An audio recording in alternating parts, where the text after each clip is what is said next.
Ladies and gentlemen, it is a great honor and an immense privilege, not just to be back in Brussels, where I seem to be 3 or 4 or 6 times a year, so very convenient that Bonn is so close to Brussels, but actually a great privilege to deliver for you the Robert Schuman Lecture.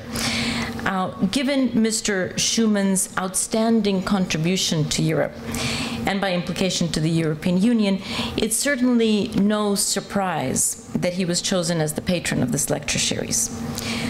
With a deep conviction that lasting peace was in fact possible, he was instrumental both in the creation of the steel and coal community on the one side, and of NATO on the other side. Indeed, since the beginnings of Schuman's work, modern Europe has seen one of the longest periods of peace in its history. Step by step, Schuman realized his dream, step by step, which must have seemed completely absurd at his time. The transformation of a largely antagonistic Europe to a peaceful Europe.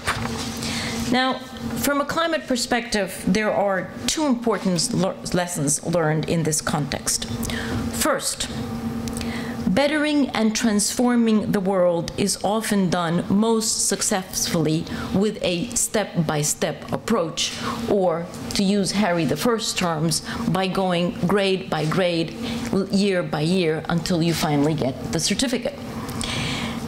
Second lesson learned, during the middle of the previous century, a battered Europe turned the need for peace into a clarion call for collective action to preserve and maintain peace. Notwithstanding that we're all profoundly grateful that peace has indeed prevailed in Europe, action to preserve and maintain peace arose only after damage had been done. It was reactive and not preventative. This is something that we cannot afford in climate. These lessons are important for the response to climate change. For one, to secure our survival, we too need to work on realizing that what many still see as an absurd dream, the full transformation of the global economy onto a low emissions pathway, as explained by both Harrys. Realistically, this will occur on a step-by-step basis over a period of time, and very likely be driven by international and national policies. There is, however, a realization within the international negotiations that a step-by-step approach, with one policy step building on the next, is the most fruitful way of going forward. Despite its benefits, this policy crafting approach is admittedly slow, and it does not provide business with the speedy policy clarity that you want. And it may be too slow to decisively drive on its own the economic transformation that we so urgently need. Unlike the European situation of the 1940s and the 1950s, in the response to climate change, the step-by-step approach and preventative action can actually be mutually reinforcing. Governments need to craft climate policy and initiate action, but they cannot rise to the challenge alone or in isolation.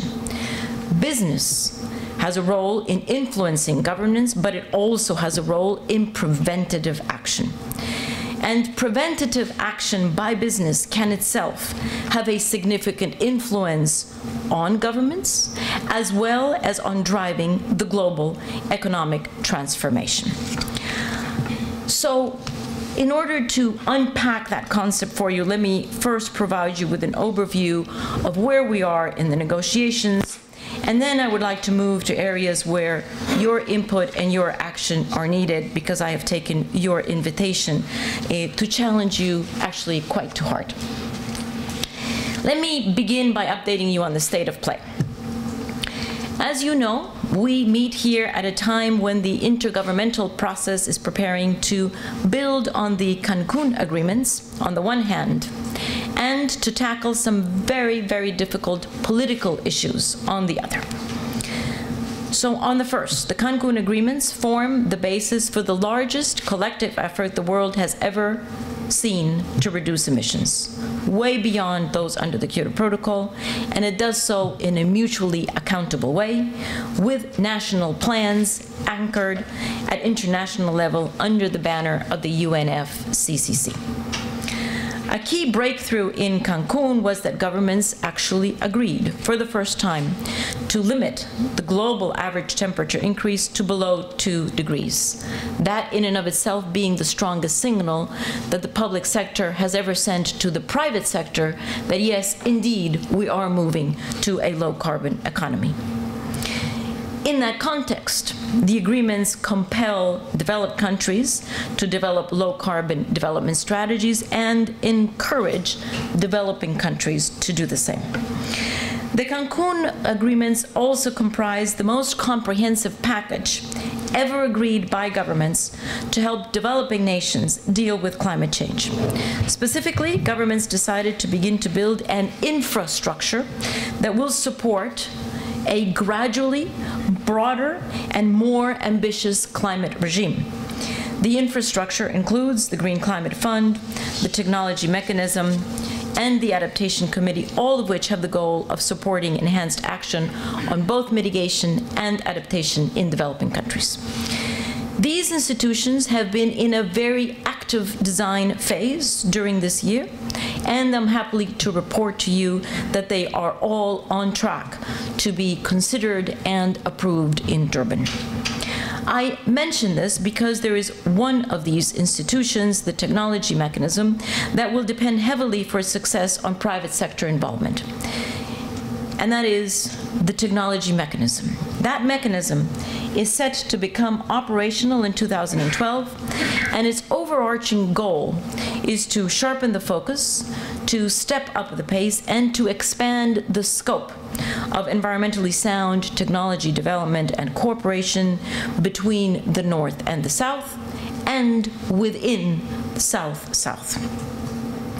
Needless to say, active involvement in the mechanism could lead to new markets, to new opportunities, and to new engagements of the private sector. Governments are currently in the process of establishing exactly how to best involve the private sector, but the good news is they have decided that the private sector will be involved in the Technology Mechanism. To make the mechanism a full success, it does, of course, have to work for business. So one of my pleas to you today is to please be vocal about what needs to happen in the Technology Mechanism to make it work for you. The progress on the infrastructure building that Cancun delivered is definitely encouraging and an important step forward. But Cancun admittedly fell short of addressing the very difficult political issues, and that work needs to be done now in Durban.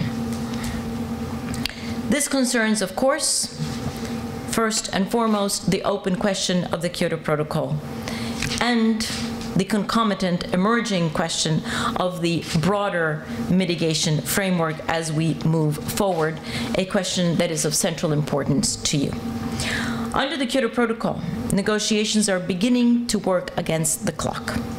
With the end of the first commitment period almost in sight and the critical need to ensure that pledges will be met, there is an urgent need to find a viable way forward in Durban. Yet within the negotiations, there is still uncertainty on how the nature and status of emission reductions should be handled as we move forward. As I'm sure you know, many parties, in fact all developing country parties, want targets for Annex 1 for industrialized country parties to be inscribed in a new second commitment period under the Kyoto Protocol.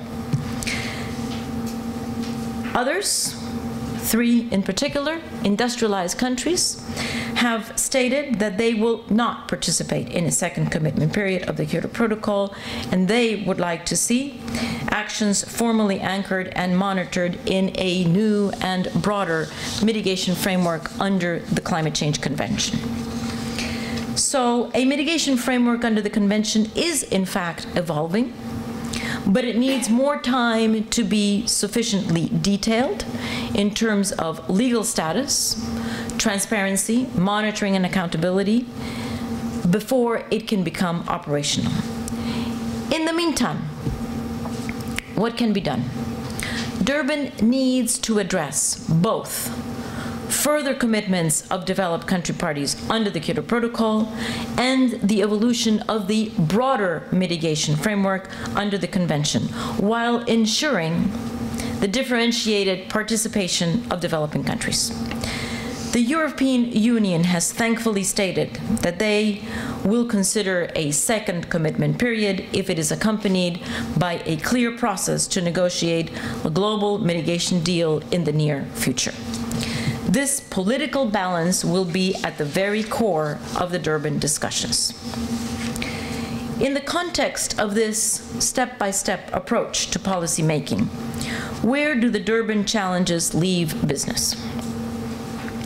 Well, the step-by-step approach to international climate policy will remain, which means that the slow pace of the negotiations will remain, and that you will have to wait a little longer for the policy clarity that you would want. At the same time, the economic social transformation needed for a 2-degree Celsius ceiling is nothing short of an industrial and energy revolution. It depends on a wide range of changeovers, from societal behavior changes to overriding national policies and investment redirections at levels never experienced before, going far beyond what we have under the Kyoto Protocol. The compounded result is that the scale of the task at hand exceeds the capacity of the political and economic mechanisms currently available to meet the task, which means the willingness of governments to move forward ambitiously is severely handicapped unless business provides the impetus. And that is where you come in. You are, by your own self-definition, part of progressive business, and I salute you for that. That's the good news. The bad news is, I'm sorry to tell you, you are not the majority. The global economic transformation that we need still needs to be lifted from being a somewhat absurd dream in many quarters. Progressive business, most importantly, has the power to change both consumer and supplier behavior and turn it into a powerful vocal support that gives policymakers a clearer political space in which to act. I'm encouraged that many enlightened companies, present company included, have embarked on this, and this is another excellent example of preventative action to be summed up to Harry's examples that you just put on the table. Now, I fully understand that the private sector companies, progressive companies, could be even more aggressive in capital allocation if you had a stronger market signal from the policy providers. But today, since you have invited to challenge you, let me take you seriously. I stand before you with a clear request. Help us break the vicious cycle.